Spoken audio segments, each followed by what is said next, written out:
अस्सलाम वालेकुम नाज़रीन, welcome to the show economy in focus. मैं हूं आपकी मेज़बान नताशा हसीब। नाज़रीन, सबसे पहले बात करेंगे पाकिस्तान तुर्की रिलेशनशिप के हवाले से। कल भी हमने देखा 24 एमओयू साइन हुए, बिजनेस रिलेशन स्ट्रांग हो रहे हैं। साथ साथ हम ये देख रहे हैं कि वो मफाहमती याददाश्त थे जो कि काफ़ी अरसे से हम बात कर रहे थे कि इन सेक्टर्स में जॉइंट वेंचर्स होने चाहिए या कोलैबोरेशन होनी चाहिए। तो हमने देखा कल के दिन जब प्रेसिडेंट तैयब उर्दगान साहब जो है वो पाकिस्तान तशरीफ़ लाए और हमने ये 2 दिन का विजिट देखा। बहुत ही एक कामयाब दौरा था पाकिस्तान का और साथ साथ पाकिस्तान ने उनको वेलकम किया।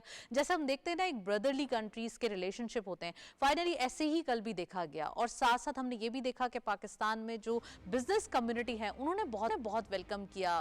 तुर्की की बिजनेस कम्युनिटी जो है वो भी चाहती है कि पाकिस्तान में बिजनेसेस जो है वो वहाँ फरोग पाएं। और साथ साथ हम ये भी देख रहे हैं कि चीज़ें हैं जो रीजन के अंदर काफ़ी स्ट्रांग होते हुए दिखाई दे रहे हैं। आज डिटेल डिस्कशन करेंगे अबाउट रीजनल रिलेशनशिप और जो हम देख रहे हैं बिजनेसेस कोलैबोरेशन वो कितनी स्ट्रांग होते हुए दिखाई दे रही है। साथ साथ हम बात करेंगे इलेक्ट्रिक टैरिफ के हवाले से। डिस्कोज में हम देख रहे हैं अक्टूबर, नवंबर, दिसंबर रिस्पेक्टिवली एक कमी देखी गई है टैरिफ के अंदर, जो कि हम देख रहे हैं ₹2 per unit and there about होगी। और साथ साथ इसका इम्पैक्ट इंडस्ट्रीज पे भी जाएगा और आम सार्फिन यानी कि घरेलू सार्फिन की जो एक हम कह सकते हैं बिल हैं बिजली के, उनके ऊपर भी आएगा। आज इसके हवाले से ही बात करेंगे और बिजली के नए मंसूबे जो कि गवर्नमेंट चाहती है कि सप्लाई एग्रीमेंट है उसको जो है वो साइन करे, वो शर्त जो है वो ख़त्म करेंगे।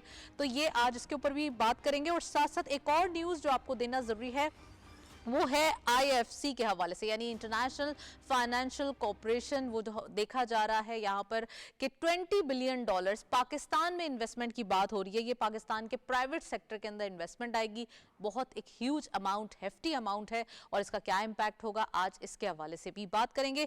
हमारे साथ स्टूडियो में गेस्ट मौजूद हैं, उनको खुशामदीद कहते हैं। हमारे साथ मौजूद हैं नईम सिद्दीकी, आप फॉर्मर डायरेक्टर हैं इस्लामाबाद स्टॉक एक्सचेंज के और साथ साथ इकोनॉमिक एनालिस्ट भी हैं। उनको वेलकम करेंगे। अस्सलाम वालेकुम sir, very warm welcome in the show. और इससे पहले हम रिपोर्ट देखते चलते हैं आज के हवाले से, जो एक इकोनॉमी के हवाले से रिपोर्ट है, फिर वो देखते हैं, वापस आते हैं और प्रोग्राम का बाकायदा आगाज करते हैं।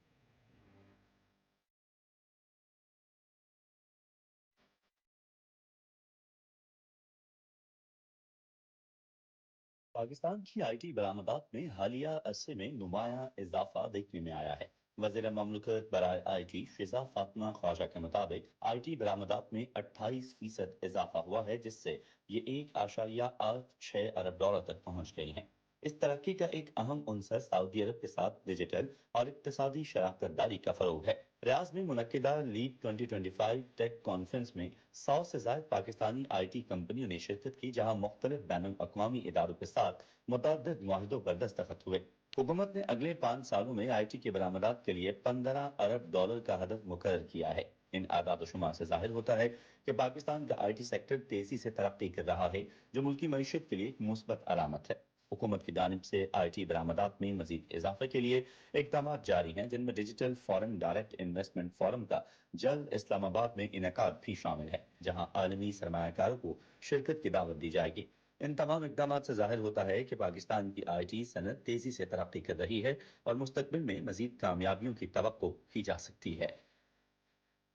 लीप 2025 हम देख रहे हैं कामयाबी से एक ये एग्जीबिशन हुई और ख़ासकर सऊदी अरेबिया में जब ये पाकिस्तान की एक नुमाइंदगी देखी गई यहाँ पर ट्रेनिंग सेंटर के हवाले से या टेक्निकल जो हमारे हम कह सकते हैं ट्रेनिंग के हवाले से जो बातचीत हुई और न्यू प्रोजेक्ट्स के हवाले से जो एक हम कह सकते हैं कुछ एमओयू साइन हुए, उसके हवाले से बात करना ज़रूरी है। तो नईम सिद्दीकी साहब से ही पूछते चलते हैं। सबसे पहले सर, आपने रिपोर्ट देखी, आज उसके हवाले से पूछते चलूँ। आईटी सेक्टर भी एक बूम कर रहा है। लीप 2025 हमने देखी, एक कामयाब विजिट रहा पाकिस्तान का भी। और इस एग्जीबिशन में नियॉम सिटी के हवाले से जो आईटी के अंदर हम कह सकते हैं ना काफ़ी चीज़ें हैं, वो कितनी इंपॉर्टेंट है? देखिए, ये इस वक्त तो आईटी जो है वो दुनिया का एक इंतहाई अहम जो सेक्टर है, जिस पे अब जो है आर्टिफिशियल इंटेलिजेंस, ब्लॉकचेन और दूसरी चीज़ों के ऊपर बातचीत हो रही है। और अभी आपने जिक्र किया लीप का, और ख़ास तौर पे अभी आपने मिनिस्टर साहबा की बात की कि $2 बिलियन जो है वो हम एक्सीड कर गए हैं और 2030 तक हम इसको तकरीबन $15 बिलियन की बात करें।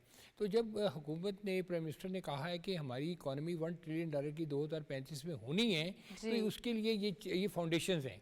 और आपके पिछले कई प्रोग्रामों में मैंने ये बात की है, क्योंकि मेरा खुद भी आईटी सेक्टर से ताल्लुक़ है, तो मैं देखता हूँ कि ये तो बहुत ही पोटेंशियल एरिया है, और इतना पोटेंशियल एरिया है कि हमारे पास 60% से ज़्यादा यूथ है और जो कि पढ़े लिखे लोग हैं।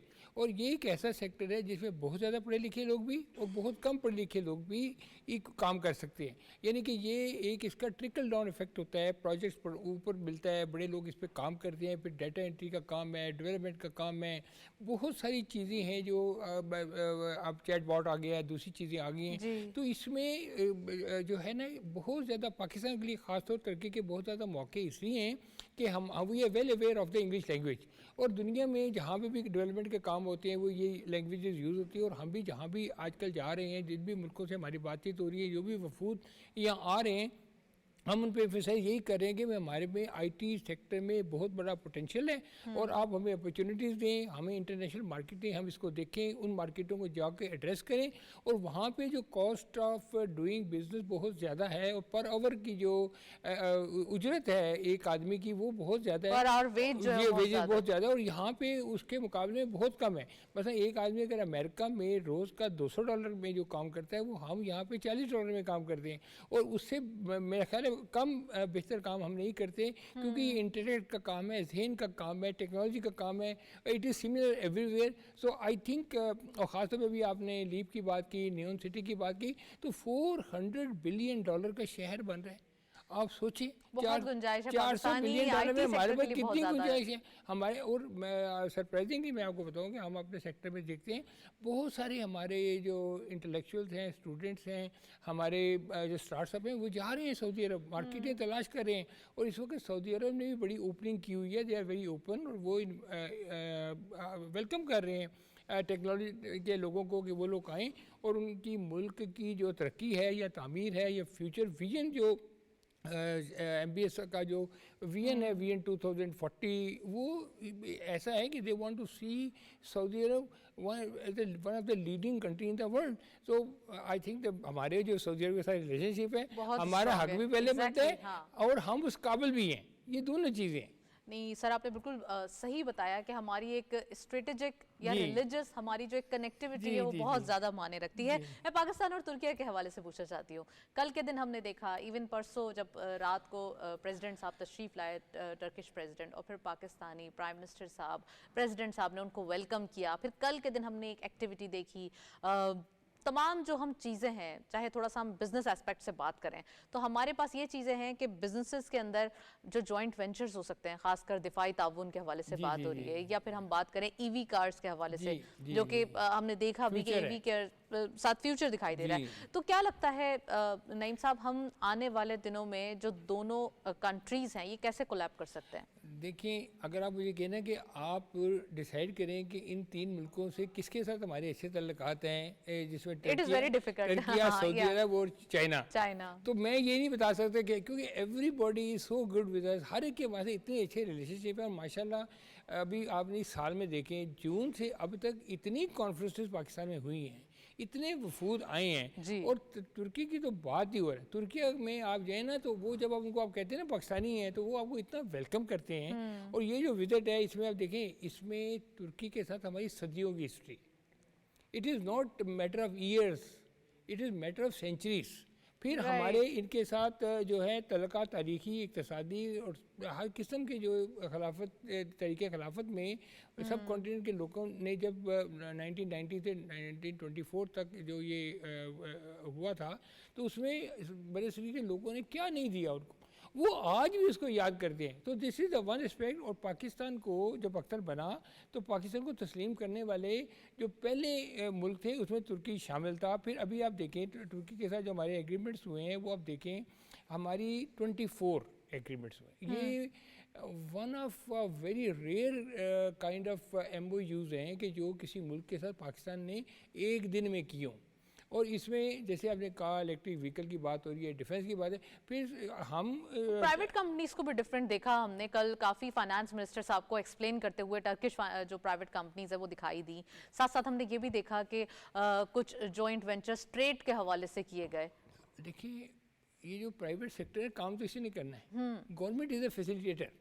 और ये खुश आइंद बात है कि उन्होंने एक बिजनेस समिट से खिताब किया, बिजनेस जो मैन को कॉन्फिडेंस में लिया, इंडस्ट्रीज को कॉन्फिडेंस में लिया, जैसे लाहौर की मेट्रो बस का इतना बड़ा प्रोजेक्ट उन्होंने किया, इसी तरह जो बिजनेस कम्युनिटी है उसे B2B मीटिंग, G2G तो हो ही रही है, ये B2B तो बहुत इंपॉर्टेंट थी और G2B भी बड़ी इंपॉर्टेंट है। मतलब हो सकता है हमारे लोगों में इतना पोटेंशियल है कि हम उनकी गवर्नमेंट के साथ भी मुआहदे कर सकते हैं, यहाँ काम कर सकते हैं। जैसे मैंने पहले कहा कि पाकिस्तान में बहुत ज़्यादा पोटेंशियल है काम करने का, और तुर्किया ने पहले भी पाकिस्तान में बहुत काम किए हैं और अब भी वो काम करना चाहते हैं, और उसमें कोई एक दो वायदा नहीं किया उन्होंने। देखिए हमारे यहाँ पर टेक्सटाइल जाती है, चमड़े का प्रोडक्ट हमारी जाती है, उसके अलावा हम उनको चावल बेचते हैं, दूसरी चीज़ फिर हमारा उनके साथ एक FTA भी है जो हमने उनके साथ साइन किया हुआ है, उसमें हमारे पाकिस्तानी मईशत को तुर्की में एक्सपोर्ट करने में, तजारत में जो है वो भी फ़ायदा है। और हम जो इतने ज़्यादा मुआहदे हमने किए हैं जिसमें टेक्नोलॉजी भी है, दिफा भी है, EV प्रोजेक्ट्स भी हैं, और देखिए हम उनसे डिफेंस में एयरक्राफ्ट तक की, फिर अपने बेल्जियम जो बहरी जहाज़ है वो भी हमने उनसे ख़रीदे हैं और हमारे एयरक्राफ्ट की भी उनसे बात हो रही है। उनसे डिफेंस टेक्नोलॉजी में भी हम अपना जो है इश्तराक कर रहे हैं। तो ये मैं समझता हूँ this is the first of its kind कि इतना अच्छे माहौल में और इतनी अच्छी जो, और फिर अभी हमारा को तकरीबन $1.5 बिलियन के करीब हमारा उनके साथ ट्रेड है, जो कि अभी प्राइम मिनिस्टर ने कहा कि हम इसको 5 बिलियन तक लेके जाना चाहते हैं। तो ये 5 बिलियन तक तभी ले जाया जाएगा जब हम आपस में हमारे जो एग्रीमेंट्स ज़्यादा होंगे और फिर जो ईज ऑफ डूइंग बिजनेस और साथ में कोई जॉइंट एक्सपोर्ट्स भी उसके ऊपर भी काम करेंगे। चलिए नईम साहब, बातें हो रही हैं, जरा 100 इंडेक्स के अपडेट्स देखते चलते हैं। आज की मार्केट में जो हमारे पास पाकिस्तान स्टॉक एक्सचेंज के क्या अपडेट्स मौजूद हैं जी, स्क्रीन पर आप देख रहे हैं नंबर्स। ओपन हुई मार्केट 1,12,564.07 के लेवल पर, हायर साइड ऑफ मार्केट गई 1,13,482.12, lower was 1,11,861.56 and finally closure 1,12,085.29 यानी कि 478.78 का डिक्लाइन आज के दिन देखा गया। फ्राइडे का दिन है, 5 दिन ट्रेडिंग सेशंस हो चुके हैं, सैटरडे संडे अब हॉलीडेज हैं और साथ साथ मंडे से जब न्यू मार्केट का आगाज होगा तो हम देख सकेंगे कि मार्केट का ट्रेंड क्या होगा। नईम सिद्दीकी साहब मौजूद हैं, आपसे आपकी मौजूदगी का फ़ायदा उठाते हुए मैं चाहती हूँ कि पाकिस्तान स्टॉक एक्सचेंज पे भी आप कमेंट करें, क्या ट्रेंड चल रहा है आजकल? अभी थोड़ी सी मार्केट जो आपको नज़र आ रही है उसमें थोड़ा सा प्रेशर तो है। पूरे वीक को समराइज करें ना सर। मंडे ट्यूसडे हमने एक हेफ्टी इजाफा देखा। अब ये देखिए, ये भी हम पहले भी बात कर रहे थे कि पिछले साल का जो ईयर एंड था उसमें 1 बिलियन का हमने ट्रेड देखा, फिर एकदम ट्रेड जो है वो 400 बिलियन से भी नीचे आ गया। और जब हम ओवरऑल एवरेज देखते हैं तो हमें लगता है कि मार्केट जो है वो एक ईज पे चल रही है। मार्केट इतने अभी भी देखा आज फिर 478 पॉइंट डाउन है।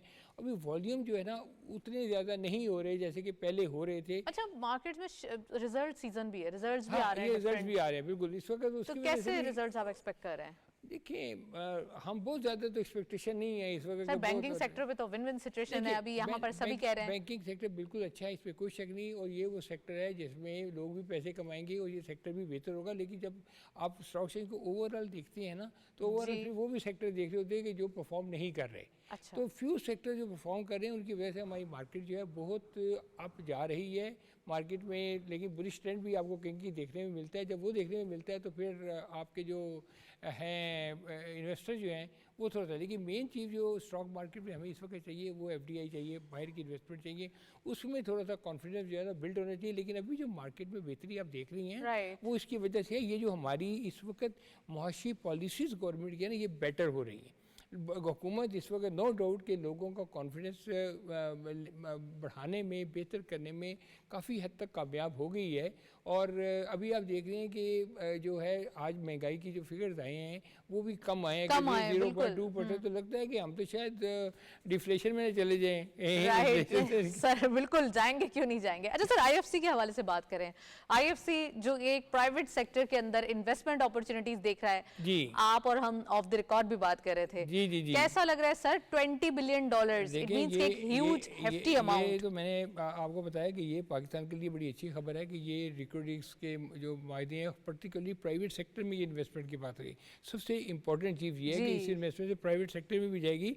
और इनकी मीटिंग हुई है हमारे फाइनेंस मिनिस्टर साहब के साथ भी आज, उन्होंने भी इनके साथ काफ़ी डिफरेंट जो सेक्टर्स हैं उस पर बात की है। जी। और जो इनके जो प्रेसिडेंट जो लोग आए हैं इंटरनेशनल फाइनेंस कॉरपोरेशन के, मुख्तार कुछ नाम है उनका, तो वो पाकिस्तान आगे जो स्ट्रेटेजिक हमारे अलाइंसेस हैं अच्छा, वो जब हम करना प्राइवेट चाहते हैं। सेक्टर की ग्रोथ की बात करते हैं तो हम मोर एम्प्लॉयमेंट जनरेशन की बात होती है, यहाँ पे मोर बिजनेसेस एस्पेक्ट्स की बात होती है। जी। हम कह सकते हैं कि काफ़ी ज़र मुबादला जो कि पाकिस्तान में आएगा, जी। हमारे पास फॉरेन जो रिजर्व्स हैं वो बढ़ेंगे।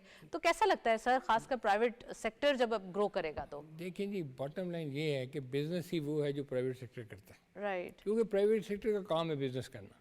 और प्राइवेट सेक्टर जब ग्रो करेगा तो जैसे आपने कहा टॉप से लेके बॉटम तक एम्प्लॉयमेंट जनरेट होगी। राइट। मतलब आपको यदि कि आप स्वीपर कह लें, मेंटर कह लें, कारपेंटर कह लें, मेसन कह लें, या कोई हुनरमंद कह लें, छोटे सेमी स्किल्ड, स्किल्ड, फिर प्रोफेशनल इंजीनियर, सबके लिए जॉब अपॉर्चुनिटीज़ होगी। तो मुल्क की तरक्की के लिए अगर आप दूसरे मुल्कों को देखें, इंटरनेशनल मार्केट में देखें, तो वहाँ आपको बड़ी बड़ी कंपनीज कौन नज़र आती हैं? आप अमेरिका की टॉप 50 कंपनी में देखें ना, वो सारी की सारी प्राइवेट सेक्टर Private है, sector कोई से गवर्नमेंट connected सेक्टर कंपनी नहीं है। और लोग जो है वो प्राइवेट सेक्टर में काम करके बड़े खुश होते हैं। और आज भी पाकिस्तान में भी अगर आप देखें तो आपकी बड़ी बड़ी जो कंपनीज हैं, स्टॉक Corporate मार्केट में भी sector है, listed हैं, वो of course। कॉर्पोरेट सेक्टर है, वो सारे प्राइवेट जी। है। Even the banks are the private sector. IT ये जो sector, कॉर्पोरेशन है, हाँ। IT is the private sector। Telecommunication है, And बहुत then बड़े your, sector है। your यूरियाज हैं, योर फर्टिलाइजर्स हैं, दूसरी कंपनी, ये सब प्राइवेट अच्छा कंपनी सर, अब थोड़ा बात हो रही है इकोनॉमी को थोड़ा सा मोर फ्लेक्सिबल करने की। जी। एग्रीकल्चर सेक्टर का बहुत क्रेडिट जाता है कि एग्रीकल्चर सेक्टर में एक फिनोमिनल ग्रोथ देखी गई। जी। खासकर हमने इस वीक के अंदर ऑलिव्स के हवाले से, प्रोडक्शन के हवाले से न्यूज़ सुनी। इस वीक के अंदर हमने सेसमी की एक्सपोर्ट में इजाफा देखा। जी। इस वीक के अंदर हमने ये देखा कि गवर्नमेंट लाइव स्टॉक के अंदर बहुत सारी इन्वेस्टमेंट करने जा रही है जी। जीसीसी कंट्रीज के अंदर। जी। क्या समझते हैं सर, ये जो एक SIFC का रोल है इन दी कह सकते हैं success of live stock and agriculture sector, कैसा लगता है? वंडरफुल। देखें 115% एग्रीकल्चर मशीनरी की इंपोर्ट में इजाफा हुआ है। आप इसी से अंदाज़ा कर लें कि कितना ज़्यादा एग्रीकल्चर सेक्टर में काम है। और हम हमेशा से ये कहते हैं कि agriculture sector is the backbone of this country. और हमारा एग्री सेक्टर अगर डेवलप कर गया तो हमारी जो पर एकड़ यील्ड है वो बढ़ जाती है अगर। जी। और ख़ास तौर पे मैं कहूँगा कि अगले सीज़न में या आने वाले सालों में कॉटन की प्रोडक्ट के ऊपर बहुत ज़्यादा तवज्जो देने की ज़रूरत है, क्योंकि कॉटन जो है वो मल्टी फोल्ड हमें वैल्यू एडिशन देती है इन एक्सपोर्ट।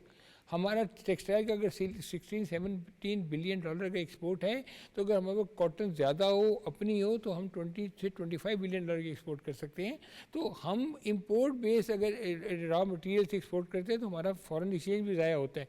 तो ये एग्री सेक्टर, हमारे पास ज़मीन बहुत है और बेहतरीन फर्टाइल लैंड है। और इस पे जो अब एक्सपीरियंसेस हो रहे हैं, जो अब टेक्नोलॉजी का इस्तेमाल हो रहा है, जिस तरह बेलारूस से भी लास्ट टाइम जी, बात जी, हुई, जी। उनके साथ भी हमारी कोलेबोरेशन हो रही है। इस तरह रशिया से हम बात करें, चाइना से हम बात करें, तो हम अगर अपने इन सेक्टर्स को और प्रॉपर हमारी जो इरिगेशन सिस्टम है उसको बेहतर कर लें। और अभी जो SIFC ने पंजाब में और सिंध के इलाकों में जो काफ़ी ज़मीन जो है 6 लाख एकड़ ज़मीन है, वो प्राइवेट सेक्टर को देने की बातें हो रही हैं कि आप ज़मीन लें, आप इस पे अनाज उगाएं और उसके बाद आप इसको एक्सपोर्ट करें और पैसा कमाएं। तो ये तो एक ऐसा काम है जिसमें बहुत ज़्यादा तालीम की भी ज़रूरत नहीं है। Right, फिर और आप हमारी तो फिर एक ये- इंडिजिनस, फिर हाँ। वो लोग जो इंडिजिनस उस इलाकों में रहते हैं, वो रूरल एरिया में connected रहते हैं, उनकी कनेक्टिविटी होती है, उनकी अच्छा परमिशन नईम साहब, मैं एक और चीज आपसे पूछना जी। चाहती हूँ। इलेक्ट्रिसिटी टैरिफ के हवाले से जी। डिस्कोर्स में भी जो है वो पर यूनिट रेट कम हुए हैं। अक्टूबर, नवंबर, दिसंबर 3 माह के जो एक हम कह सकते हैं कि जो बिल्स आएंगे उसमें भी पर यूनिट के हवाले से कुछ कमी देखी जाएगी। गवर्नमेंट ने फाइनली ये कर दिखाया, चाहे हम IPPs की बात करें या GPPs की बात करें, बहुत ज्यादा एक रिजिड माहौल को फ्लेक्सिबल बनाया और अब हम फाइनली इलेक्ट्रिसिटी टैरिफ के हवाले से कमी देख रहे हैं। देखिए, तो इंडस्ट्रीज क्या इम्पैक्ट होंगी इससे, कैसे देखिए, रिएक्ट करेंगी? इंडस्ट्री दो चीज़ों पे बहुत डिमांडिंग थी। एक मार्कअप कम किया जाए, जी। वो तो कम हो गया। और दूसरा इंडस्ट्री कहती थी कि बिजली का रेट कम किया जाए। तो बिजली का रेट तो प्राइम मिनिस्टर ने कहा मैं 9 रुपये तक इसको हम कम करेंगे। बिल्कुल। तो 2 रुपये हो गया। फिर आपने अभी IPP से बात की, वहाँ से भी हमने 400-500 अरब डॉलर जो है वहाँ से भी हम कमा लेंगे, क्योंकि उनके साथ भी हमारे काफ़ी मुआहदे टर्मिनेट कर दिए। तो इसका इम्पैक्ट ऑटोमेटिकली जो सारिफ की तरफ जाएगा, इंडस्ट्री की तरफ जाएगा, इंडस्ट्री को फ़ायदा होगा। और जो बहुत सारा डिमांड है इस वक्त इंडस्ट्रीज़ की और बिजनेस कम्युनिटी की कि बिजली का रेट कम करें, वो आप देखेंगी अगले साल जून तक आई एम वेरी होपफुल कि हमारा बिजली का रेट जो है ना वो 6-7 रुपये कम हो जाएगा और हम इंटरनेशनल मार्केट में एक्सपोर्ट भी बढ़ा लेंगे और कंपटीटिविटी भी हमारी जो है ना बेहतर हो जाएगी। राइट चलें जी। Well thank you so much. Naeem Siddiqui Sahab हमारे साथ मौजूद रहे, काफ़ी डिटेल एनालिसिस और सवालात जो है वो ख़त्म नहीं होते, प्रोग्राम का वक्त ख़त्म होता है। फर्स्ट सेगमेंट यहाँ पर एंड होता है, सेकंड सेगमेंट में मिलते हैं, एक ब्रेक की जानिब चलते हैं, साथ रहिए।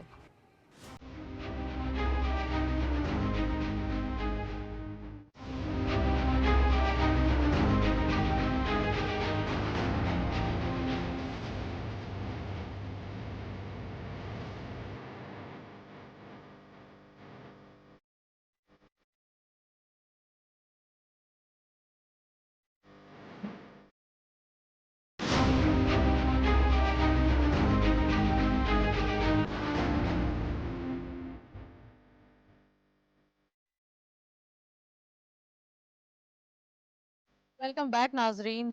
अब हम बात कर रहे हैं हम कह सकते हैं न्यूज़ के हवाले से जो आज हम देख रहे हैं, अशया खुर्दनोश की कीमतों में थोड़ा सा इजाफा देखा गया है। इसके ऊपर ECC ने काफ़ी हम कह सकते हैं इजहार बरहमी किया है कि यहाँ पर तशवीश का इजहार ज़रूरी है। और ये देखा जा रहा है कि रमज़ान अब सीज़न स्टार्ट हो रहा है, तो यहाँ पर थोड़ा सा अशया खुर्दनोश की जो कीमतें हैं उसमें कमी होनी चाहिए। आज इसके हवाले से बात करेंगे। साथ साथ सब्सिडीज़ के हवाले से डिप्टी हम कह सकते हैं कि गवर्नर स्टेट बैंक ने ये कहा है कि अब जो सब्सिडीज़ हैं वो एक मुतवस्सित तबके को ही मिलने चाहिए, यानी कि सिर्फ कमज़ोर तबके को ही ये सब्सिडीज़ जो है वो मिलनी चाहिए, टारगेटेड सब्सिडीज़ होनी चाहिए। और साथ साथ अब आने वाले दिनों में ईद आएगी और यहाँ पे एक नीड होगी कि जो हम कह सकते हैं ना कि डिफरेंट जो चीज़ें हैं उनकी कीमतों में इजाफा हो रहा है, तो उसके हवाले से भी कमी होगी। और साथ साथ जो टारगेटेड सब्सिडी होगी वो उनके हम कह सकते हैं कि थोड़े से हेल्पफुल साबित होगी। आज इसके हवाले से बात करेंगे। FBR के हवाले से भी न्यूज़ शेयर करना ज़रूरी है आपके लिए, वो ये कि सोलर पैनल की जो एक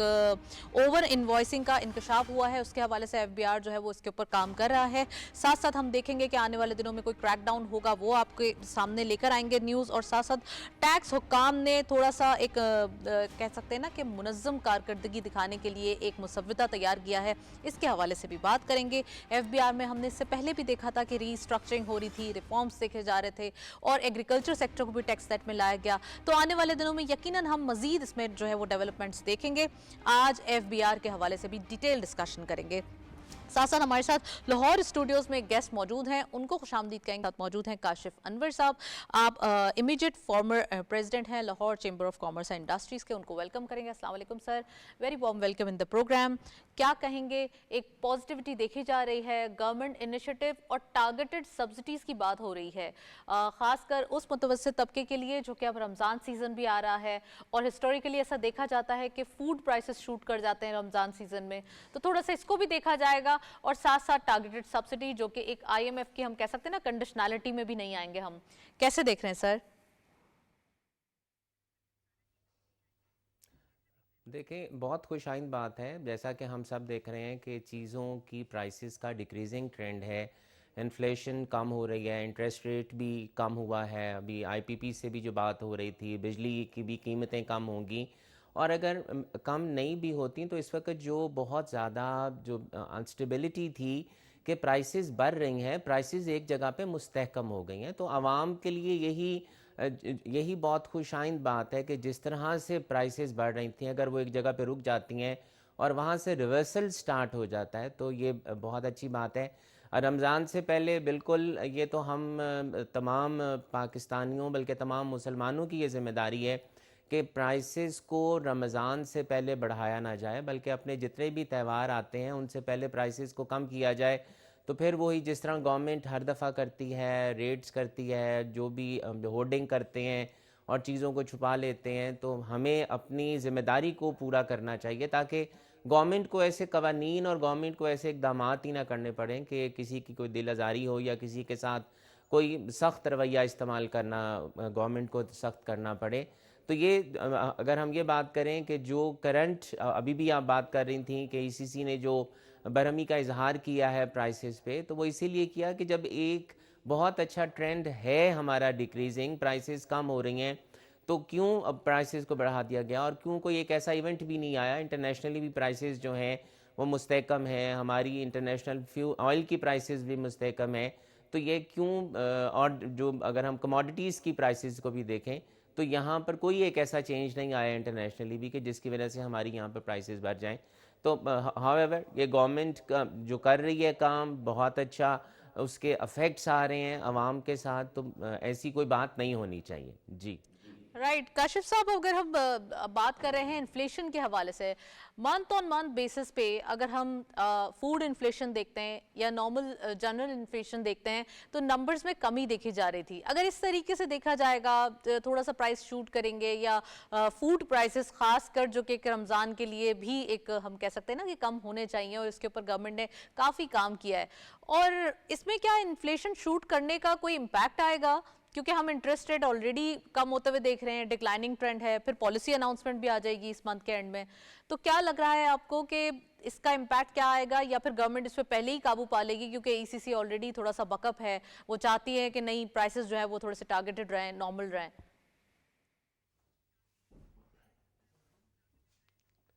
देखिए, हमेशा जो प्राइसेस का जो इम्पेक्ट आता है वो सप्लाई एंड डिमांड से आता है।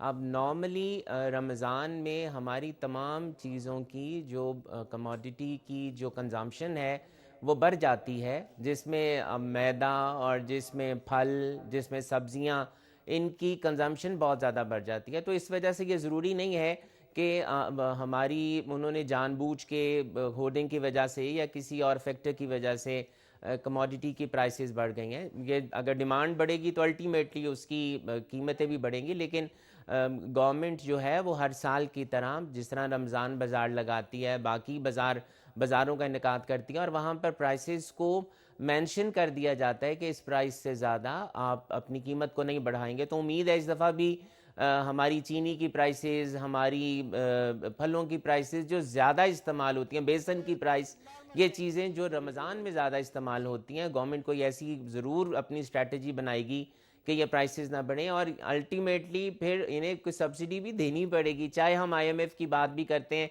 कि वो कहती है कि सब्सिडी ना दे, लेकिन अगर हम टारगेटेड सब्सिडी की भी बात भी करते हैं तो जो हमारे लोग जिनके पास नहीं ऐसे ज़रिया माश नहीं है और वो ज़्यादा नहीं अफोर्ड कर सकते, तो गवर्नमेंट को वहाँ पर अल्टीमेटली उन्हें सब्सिडी तो देनी पड़ेगी, और उनको गवर्नमेंट को देनी भी चाहिए। हम IMF के प्रोग्राम में हैं ऑलरेडी, हम काफी अप्रिसिएशन ले चुके हैं क्योंकि काफी उनकी कंडीशनैलिटीज भी फुलफिल कर चुके हैं।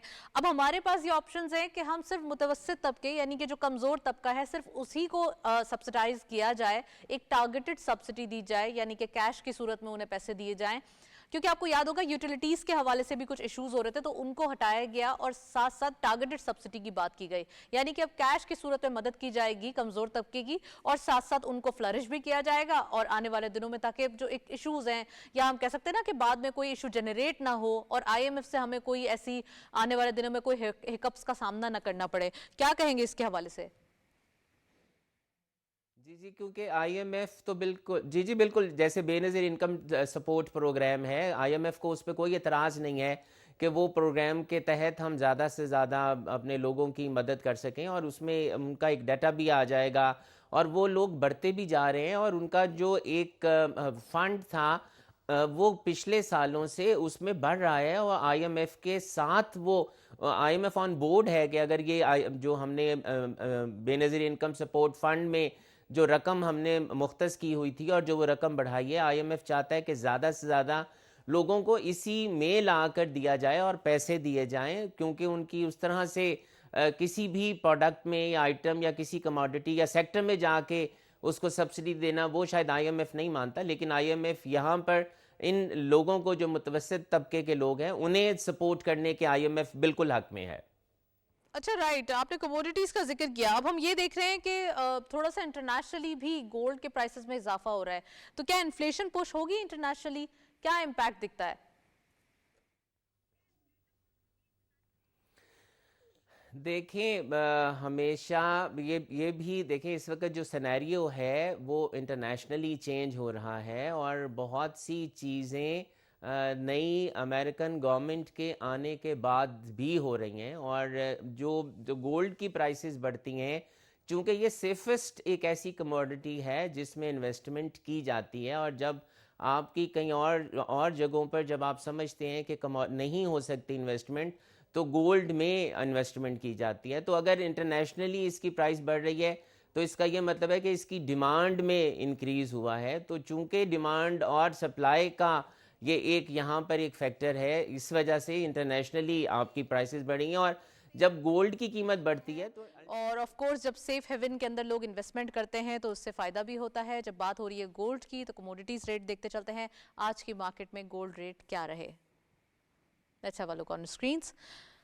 गोल्ड की पर तोला प्राइस सबसे पहले देखेंगे 3,04,730 रुपीज़ लोकल मार्केट में ये प्राइस देखी जा रही है, जबकि गोल्ड पर 10 ग्राम 2,61,534 रुपीज़ आज की लोकल मार्केट में ये प्राइस गोल्ड के हैं, जबकि इंटरनेशनल गोल्ड रेट पर 2,913.9 डॉलर, ऑयल WTI पर बैरल $71.24, ऑयल ब्रेंट क्रूड पर बैरल $75.1 डॉलर। ऑयल प्राइसेस आप देख रहे हैं कल के मोर और लेस आज नंबर सेम ही दिखाई देते हैं, और साथ साथ गोल्ड प्राइसेस जो है वो भी एक अपवर्ड डायरेक्शन ही शो कर रही है, और तकरीबन इस वीक के अंदर ये सेम प्राइसेस अप्रोच देखी गई है लोकल मार्केट में भी और इंटरनेशनल भी। काशिफ अनवर साहब हमारे साथ मौजूद हैं, उनसे मजीद बात करेंगे। काशिफ साहब, अब हम देख रहे हैं थोड़ा सा सब्सिडीज के हवाले से भी हमने बात की, FBR के हवाले से यहाँ बात करना ज़रूरी है। FBR अब कुछ रिफॉर्म्स जैसे जैसे हर सेक्टर के अंदर कुछ ना कुछ, हम कह सकते हैं ना कि हमने लास्ट देखा था कि फेसलेस असेसमेंट सिस्टम भी इंट्रोड्यूस करवाया, साथ साथ अब ये देख रहे हैं कि कोई ना कोई रिफॉर्म्स ला ही रहे हैं वो लोग। तो आने वाले दिनों में आप क्या अज्यूम कर रहे हैं? साथ साथ अगर हम बात करें थोड़ा सा सोलर पैनल के हवाले से या टैक्सेस के हवाले से, जो कि एक ट्रेड के ऊपर टैक्सेस के हवाले से कुछ हमें कंसेशन की बात की जा रही थी, और थोड़ा सा कंस्ट्रक्शन सेक्टर को भी अगर इंक्लूड करें तो वहाँ भी कुछ कंसेशंस की गुंजाइश नज़र आती है।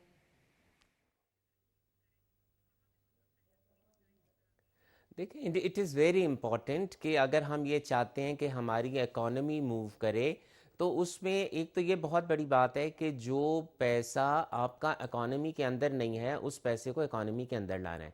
और जो हम ग्रे सेक्टर के इकोनॉमी की पैसे की बात करते हैं, जो इस वक्त डंप है, चाहे वो हम प्लॉट्स की सूरत में ही देख लें, तो जब तक वहाँ पर कंस्ट्रक्शन नहीं होगी, और कंस्ट्रक्शन सेक्टर जब चलता है तो आपके मुल्क की 75 से ज़्यादा इंडस्ट्रीज़ चलती हैं।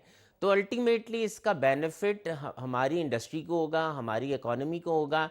लेकिन अगर हम टैक्सेशन की बात करें तो इट इज़ वेरी इंपॉर्टेंट, हर एक को टैक्स नेट के अंदर आना चाहिए, हर एक को अपनी टैक्स की रिटर्न डालनी चाहिए।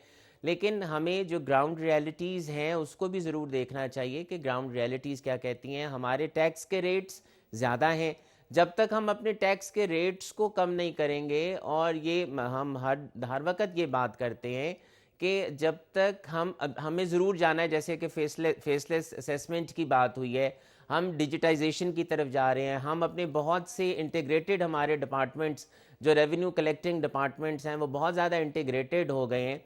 तो हमें अपनी ज़्यादा से ज़्यादा फैसिलिटीज़ देने की ज़रूरत है। अगर हम फैसिलिटीज़ देंगे तो अल्टीमेटली हमारे लोग ज़्यादा से ज़्यादा टैक्स नेट के अंदर आएंगे। और जब हम अपनी पॉलिसीज़ में कंसिस्टेंसी रखेंगे, क्योंकि यहाँ पर जो एक सबसे बड़ा मसला है वो ये है कि हमें ये नहीं पता होता कि कल FBR या रेवेन्यू कलेक्टिंग अथॉरिटीज़ कौन सी पॉलिसी दे देंगे। तो जो भी हमारी पॉलिसी आती है, जो वजह करना तो जरूरी है। आप समझते हैं कि पॉलिसी जितना वाजे होंगी उतना ही हमने देखा है कि अच्छे इम्पैक्ट आते हैं। खासकर हम पहले भी थोड़ा सा पास्ट में देखें तो अब जब से काम होना शुरू हुआ है, जो मिस्टेक्स हैं उनको दुरुस्त करना जरूरी है।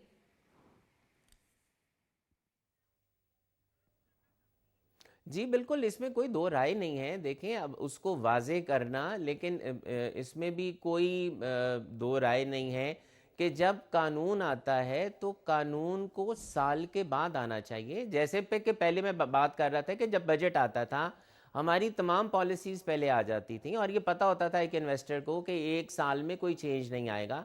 लेकिन शायद हम जिस तरह से ज़्यादा ऑटोमेटेड होते जा रहे हैं, हमें उन पॉलिसीज़ का इतलाक़ बार बार करना पड़ता है, जिसकी वजह से हमें इस बात को भी देखना है, जैसा कि आपने कहा कि अगर कोई गलतियां पहले की हैं तो हमें वो नहीं करनी चाहिए। तो ये वजह इन्वेस्टर के लिए और आपका जो लोकल इंडस्ट्रियलिस्ट है उसके लिए परेशानी का बाइस बनता है, देखिए हमारे पास अगर हम इंटरेस्ट रेट की बात करें तो उसका ठीक है, उसका ताल्लुक किसी के साथ नहीं है, और जी। उसका ताल्लुक बिल्कुल सही काशिफ अनवर साहब आपने फरमाया। थैंक यू सो मच, आप प्रोग्राम में मौजूद रहे और लाहौर स्टूडियो से आपने ज्वाइन किया। आज के दिन हमने इकोनॉमी के हवाले से डिटेल डिस्कशन की। अभी हम देखते चलते हैं फॉरेक्स रेट्स, आज की मार्केट में क्या अपडेट्स मौजूद हैं। जी स्क्रीन पर देखते हैं हम नंबर्स। सबसे पहले यूरो बाइंग रही 290.64, selling was 291.17। UK pound buying रही 348.95, selling was 349.58। US dollar buying रही 279.15, selling was 279.65। And lastly Chinese yuan buying रही 38.3, selling was 38.37। Nextly GCC currency updates में सबसे पहले सऊदी रियाल बाइंग रही 74.07, selling was 74.2। UAE dirham buying at 76.16, selling was 76.29। Omani riyal buying रही 721.25, selling was 723.16। And lastly Kuwaiti dinar buying रही 901.39, selling was 903.01। ये थे forex और आज के जो करेंसी रेट्स। आज हम देख रहे हैं एक स्टैग्नेंट पोजीशन दिखाई दे रही है। इकोनॉमी के हवाले से आज हमने वीकली एक रैप अप किया। That's it. इसी नोट पे प्रोग्राम को वाइंड अप करते हैं। इजाजत दीजिए, अल्लाह हाफिज़।